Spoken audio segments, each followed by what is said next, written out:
দিঘিডাঙ্গা গ্রামের আকাশে মেঘ জমেছে অনেক। এমন কালো মেঘ গ্রামের মানুষ আগে কখনো দেখেনি। টিপ টিপ করে শুরু হওয়া বৃষ্টিটা বেলা বাড়ার সাথে সাথেই নেমে পড়েছে মুষলধারে।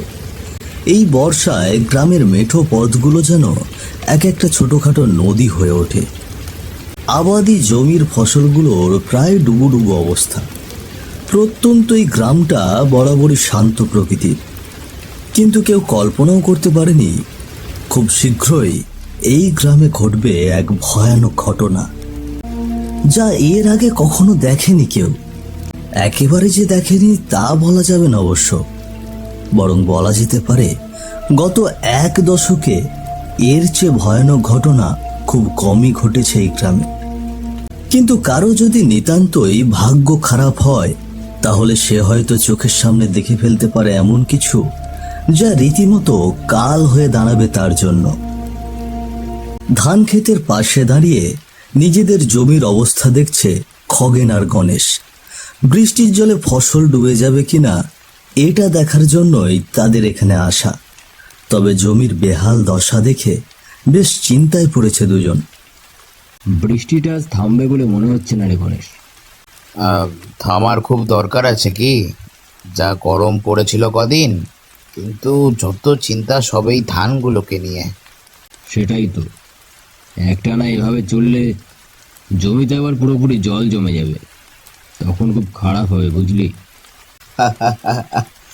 আরে দাদা, তুমি একটু বড্ড বেশি ভাবো।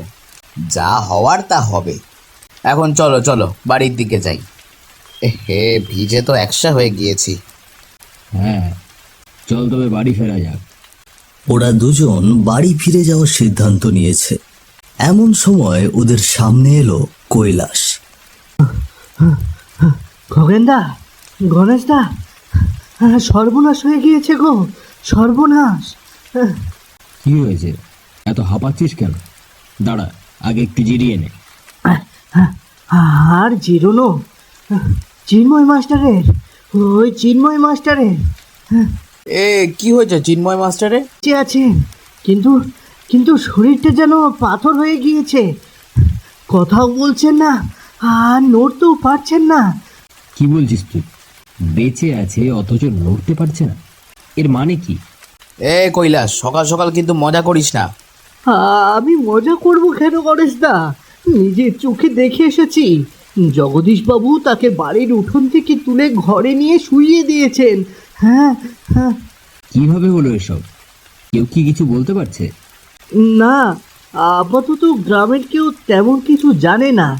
জগদীশবাবু হয়তো জানেন, তবে সবাই বলছে কি একটা দেখে নাকি ভয় পেয়েছেন চিন্ময় মাস্টার, তারপর থেকে এই অবস্থা। কি দেখে ভয় পেয়েছে? আরে দিনের বেলা আবার কি দেখবে? না, দিনে তো আর দেখেননি, দেখেছেন রাতের বেলা। আচ্ছা চলো তো গিয়ে দেখি ব্যাপারটা কি। এইভাবে এখানে দাঁড়িয়ে থেকে তো কিছুই হবে না। চিন্ময় মাস্টারের ঘরে জড়ো হয়েছে খগেন, গণেশ আর ভবতোষ। কৈলাসের কাছে খবর পেয়ে সরাসরি চলে এসেছে খগেন আর গণেশ। ওদিকে ভবতোষ বাবু সেই ভোরবেলা থেকেই এখানে রয়েছেন। সবার চোখে মুখে একরাশ প্রশ্ন, চাপা আতঙ্ক। বাইরে বৃষ্টি হয়েই চলেছে, রিমঝিম আওয়াজ আসছে ঘরের ভেতরে। চিন্ময় মাস্টার বিছানায় জ্যান্ত লাশের মতো পড়ে আছেন। না পারছেন নড়তে, না পারছেন তো কিছু বলতে। হয়তো ঠিকই শুনছেন কে কি বলছে, কিন্তু কোনো সাড়া দিতে পারছেন না। এদিকে নিজেদের মধ্যে আলাপ আলোচনা করে চলেছে খগেনরা। ভবতোষদা, এ কি অবস্থা মাস্টার মশাইয়ের?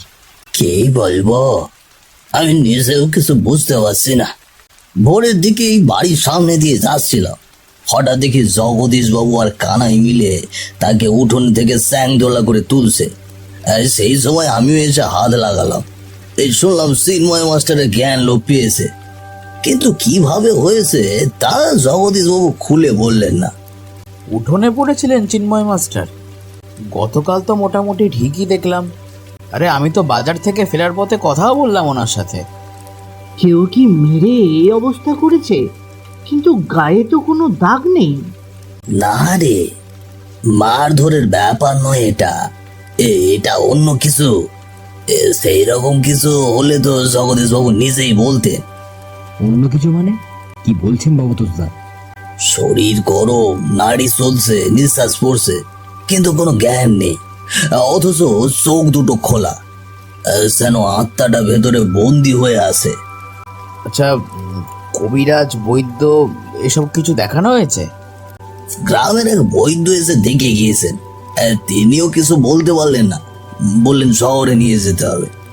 চিন্ময় মাস্টার নাকি কি একটা দেখে ভয় পেয়েছে শুনলাম। আপনি কিছু জানেন জগদীশ দা? তিনি কিছু একটা দেখেছেন বটে, তবে আমি এই বিষয়ে কিছুই জানি না। এমন কি জিনিস দেখলেন যা জ্যান্ত মানুষকে এরকম বানিয়ে দিতে পারে? জানি না রে, তবে এর পিছনে কোনো সাধারণ কারণ নেই, সেটুকু আমি নিশ্চিত। কিছু একটা অশুভ ছায়া পড়েছে মাস্টার মশাইয়ের উপর। গ্রামের একমাত্র বাজারটা গোটা দশেক দোকান নিয়ে বিস্তৃত। বৃষ্টির কারণে আজ খদ্দের বেশ কম। এর মধ্যে সদাই কিনতে এসে রীতিমতো আলোচনা শুরু করে দিয়েছে হারাধনার নিতাই। চিন্ময় মাস্টারের ঘটনাটাই এখন তাদের প্রধান আলোচ্য বিষয়। নিতাই দা, আরে মাস্টার মশাইয়ের নাকি কথা বলা বন্ধ হয়ে গিয়েছে। আর বলো না, সকালে গিয়েছিলাম দেখতে, ও সে কি অবস্থা, চোখ দুটো খোলা, কিন্তু যেন কিছুই দেখছে না, একেবারে পাথরের মতো শুয়ে আছে চিন্ময় মাস্টার। আরে বাবা, ভূত ধরলো নাকি? কিন্তু আমাদের গ্রামে তো এইসবের উপদ্রব ছিল না কোনোদিন। কে জানে বাবা, জগদীশ বাবু বলছিলেন এটা নাকি ভূতে ধরার চেয়েও খারাপ কিছু। এমন সময় হারাধনার নিতাইয়ের সামনে এসে পড়লেন স্বয়ং জগদীশ রায়। আমার নামে কথা হচ্ছিল বুঝি? হ্যাঁ হ্যাঁ, আসুন আসুন জগদীশ দা, আপনার কথাই তো বলছিলাম। আরে ওই মাস্টারের বিষয়টা নিয়ে বড়ই চিন্তায় আছি। আপনি তো মাস্টারকে প্রথম দেখেছিলেন, এই তখন কি তিনি কিছু বলেছিলেন আপনাকে? এই কি দেখে এত ভয় পেলেন? মাস্টার কি দেখে এই অবস্থায় এসেছেন তা আমি জানি না, কিন্তু এই অবস্থা হওয়ার আগে কি কি ঘটেছিল সেটা আমাকে বলেছেন গতকাল। কি ঘটেছিল বলুন না একটু। পরশু রাতে মাস্টার মশাই পাশের গ্রাম থেকে ফিরছিলেন। রাত হয়েছিল অনেক। আমাদের গ্রামের মোড়ের মাথায় যে পুরনো পুকুরটা আছে না, হ্যাঁ হ্যাঁ চিনি তো, শ্যাওলা ধরা মরা পুকুরটা তো, সেই পুকুরের পাশ দিয়ে আসার সময় মাস্টার দেখলেন একজন মহিলা জলে ডুব দিচ্ছে। অত রাতে এক মহিলাকে পুকুরে দেখে বেশ অবাক হয়েছিলেন মাস্টার। সত্যি তো, এত রাতে পুকুরে স্নান, কে সে? সেটাই তো মাস্টার মশাই দাঁড়িয়ে গিয়েছিলেন আর ভেবেছিলেন কে হতে পারে। ডুব দিয়ে যখন আবার ভেসে উঠল মহিলাটা, ভেসে উঠল, তারপর তখন মাস্টার মশাই দেখলেন সেই মহিলার শরীর আছে কিন্তু মাথাটা নেই। হ্যাঁ, কি বলছেন? একটা মাথাবিহীন শরীর জলের ওপরে উঠে এলো। সেইটা দেখি মাস্টার মশাই পড়ি করে দৌড়ে বাড়ি এসেছিলেন, আর ওই রাতের পর থেকেই তার ভয়টা শুরু। সেদিন রাতের ঘটনা। তখন গভীর ঘুমে তলিয়েছিলেন চিন্ময় মাস্টার। বাইরে একটানা বৃষ্টি আর বাজ পড়ার আওয়াজ। কিছু সময় পর হঠাৎ কেন যেন ঘুম ভেঙে গেল তার, আর জেগে উঠতেই ভয়ানকভাবে চমকে উঠলেন তিনি। কি এরা কারা? কারা আমার ঘরে ঢুকলো? তার বিছানার ঠিক পাশেই দাঁড়িয়ে আছে তিনজন নারী। তিনজনেরই পরনে ধবধবে সাদা শাড়ি, কিন্তু তাদের মুখ দেখে গা শিউরে উঠল চিন্ময় মাস্টারের। তাদের মুখে নাক ঠোঁট সবই আছে, কিন্তু যেখানে চোখ থাকার কথা সেখানে কিচ্ছু নেই। কে কে আপনারা? কি চান আমার কাছে? তুই আমাদের দেখে ফেলেছিস? যা দেখার নয় তা দেখে ফেলেছিস। শোন, তোকে চুপ থাকতে হবে। আমি আমি কাউকে কিছু বলবো না। আমাকে আমাকে ছেড়ে দিন। কথা দিয়ে কথা না রাখলে তার শাস্তি পেতে হয়। আর মানুষ কখনোই কথা দিয়ে কথা রাখে না। না না, আমি রাখবো, অবশ্যই কথা রাখবো। এর চেয়ে ভালো তোর মুখ বন্ধ করে দেব আমরা, তোর শরীরটাকে আমরা অবশ করে দেব। তুই দেখবি, শুনবি আর বুঝবি, কিন্তু কাউকে কিচ্ছু বলতে পারবি না। না, বাঁচাও, বাঁচাও, কি আছো, বাঁচাও, কি আছো, আমাকে বাঁচাও। চিন্ময়ের সেই ভয়ানক অভিজ্ঞতার ঠিক পরের দিন রাতের কথা। চারিদিকে জমাট বাঁধা অন্ধকার। এরই মধ্যে চিন্ময় মাস্টারের বাড়ির উদ্দেশ্যে রওনা দিয়েছে জগদীশ রায় আর কানাই। রাস্তা থেকে থকথকে কাদা মারিয়ে হেঁটে চলেছে তারা। সেই সাথে চলেছে চিন্ময় মাস্টারের বাড়ি নিয়ে নিজেদের মধ্যে কথাবার্তা। জগদীশদা, আমার কিন্তু মনটা কেমন কু ডাকছে। ওই বাড়িতে এ সময়ে যাওয়াটা কি খুব দরকার? দরকার আছে কানাই। মাস্টার মশাই আজ সকালে এসে আমাদের সবটা খুলে বলেছেন। গতকাল রাতে কি ঘটেছিল সবটাই জেনেছি। ও সব শোনার পর কিভাবে চুপ করে বসে থাকি বল? তাই নাকি? তাহলে মাস্টার মশাই স্বাভাবিক হতে পেরেছেন এই গত রাতের ঘটনার পর? ভোরের দিকে জ্ঞান ফিরেছিল, কিন্তু শরীর নাড়তে পারছিলেন না। পরে সকালে খানিকটা সুস্থ হতেই আমার বাড়িতে এসে সব জানালেন তিনি। তাই আমি বলেছিলাম আজ রাতটা আমি তার সাথেই থাকবো, কি হয় দেখব। কিন্তু আপনি একা না গিয়ে আমাকে সাথে নিলেন কেন? একা যেতে সাহস হলো না রে। যা শুনেছি তাতে মনে হচ্ছে ব্যাপারটা সহজ নয়, তাই তোকে ডেকে নিলাম। মাস্টার মশাই কি তাহলে এখন বাড়িতে রয়েছেন? হ্যাঁ, এখন হয়তো উঠানে বসে বসে অপেক্ষা করছেন তিনি। বলেছিলেন আমি না যাওয়া পর্যন্ত নাকি ঘরে ঢুকবেন না। বেজায় ভয় পেয়েছেন মানুষটা। তাহলে তো জলদি যেতে হবে। চলুন চলুন, এর মধ্যে আবার ভয়ের কিছু না ঘটলেই হলো। হ্যাঁ, অনেকটা দেরি হয়ে গেল।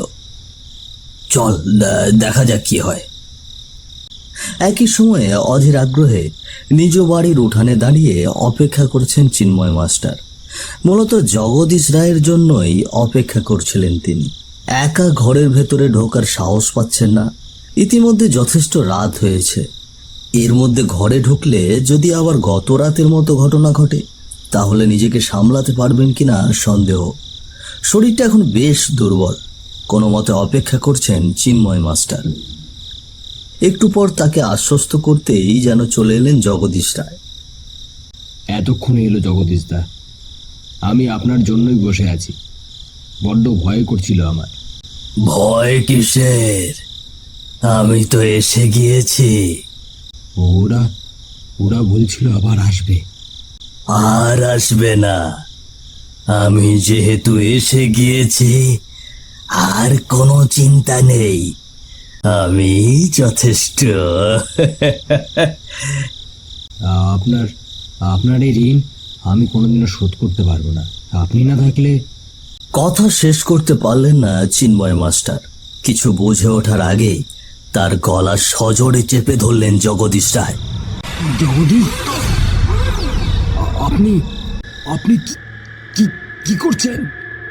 জগদীশ নয় রে, আমি। আমরা তুই যাদের ভয় করছিলি। চিন্ময় মাস্টার আতঙ্ক নিয়ে দেখলেন তার চোখের সামনেই জগদীশ রায় নিজের রূপ পাল্টে হয়ে গেলেন সাদা শাড়ি পরা সেই ভয়ানক নারী। তুই বড্ড বার বেড়েছিস। কি ভেবেছিলি জগদীশকে সব কথা বলে দিলেই বেঁচে যাবি? আমাকে আমাকে ছেড়ে দাও। আমাদের কথা বলতে চেয়েছিলি, তাই তোর মুখই বন্ধ করে দিলাম। এবার শুধু দেখবি আর শুনবি, কিচ্ছু বলতে পারবি না চিরকালের জন্য। ছেড়ে দাও আমাকে। না, আমাকে ছেড়ে দাও, ছেড়ে দাও। তোর আত্মাটা তোর শরীরের ভেতর বন্দী হয়ে থাকবে, এটাই হলো তোর শাস্তি। ঠিক সেই মুহূর্তে চিন্ময়ের বাড়ির উঠোনে এলো আসল জগদীশ রায় আর কানাই। তাদের উপস্থিতি টের পাওয়া মাত্রই চিন্ময় মাস্টারের গলা ছেড়ে দিয়ে উধাও হয়ে গেল সেই ভয়ানক নারী। চিন্ময় মাস্টারও জ্ঞান হারিয়ে মাটিতে লুটিয়ে পড়লেন। আরে ওটা কি জগদীশ দা, চোখের সামনে মিলিয়ে গেল। যা ভয় পেয়েছিলাম তাই হলো। ওরা ইতিমধ্যেই এসে মাস্টারের উপর চড়াও হয়েছে। ওরা কারা, কি চায়? ওরাই হাকিনি, ভয়ানক জিনিস। হাকিনি? সে আবার কি? ওরা নিম্ন স্তরের পিশাচ, রাতের অন্ধকারে ঘুরে বেড়ায়। নিজেদের জগৎকে লোকচক্ষুর আড়ালে রাখাই ওদের ধর্ম। হ্যাঁ, তাহলে মাস্টার মশাই? মাস্টার মশাই ভুল করে ফেলেছিলেন। তোকে তো আগেই বলেছি, তিনি পরশু রাতে পুকুরে ওদের একজনকে দেখে ফেলেছিলেন। মাথাবিহীন অবস্থায় ওরা যখন জল থেকে ওঠে তখন ওদের রূপ বদলের প্রক্রিয়া চলে। যে সেই দৃশ্য দেখে তাকে তারা ছেড়ে দেয় না। কি বলছেন? মেরে ফেলে? না, তার চেয়েও কঠিন শাস্তি দেয়। তার মুখ বন্ধ করে দেয় চিরকালের জন্য। তাহলে মাস্টার মশাই আর কোনো দিন কথা বলতে পারবেন না?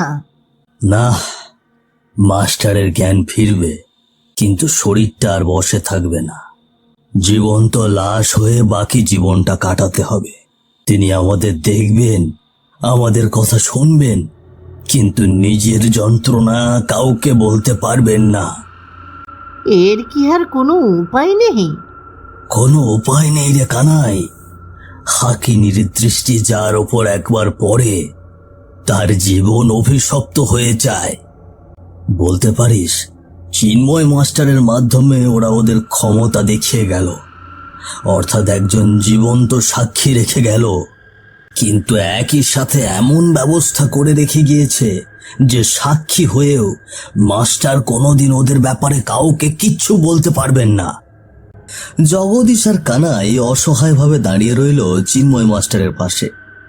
একটা জলজ্যান্ত মানুষ তাদের চোখের সামনে একটা জীবন্ত পাথরে পরিণত হয়েছে। ভুলবশত দেখে ফেলার পরও হাকিনীরা চিন্ময় মাস্টারকে ছাড়েনি, যাতে কাউকে কিছু বলতে না পারে। সেই জন্য তার মুখও বন্ধ করে দিয়েছে ওরা। কিন্তু কিছুটা হলেও জগদীশ রায়কে বলে যেতে পেরেছিলেন চিন্ময় মাস্টার। এই বিষয়টা হাকিনীরা আদেও বুঝতে পেরেছে কিনা তা জগদীশ রায়ের জানা নেই। যদি ওরা জেনে থাকে তাহলে জগদীশ রায়ের ভাগ্যেও নেমে আসতে পারে ঘোর বিপদ।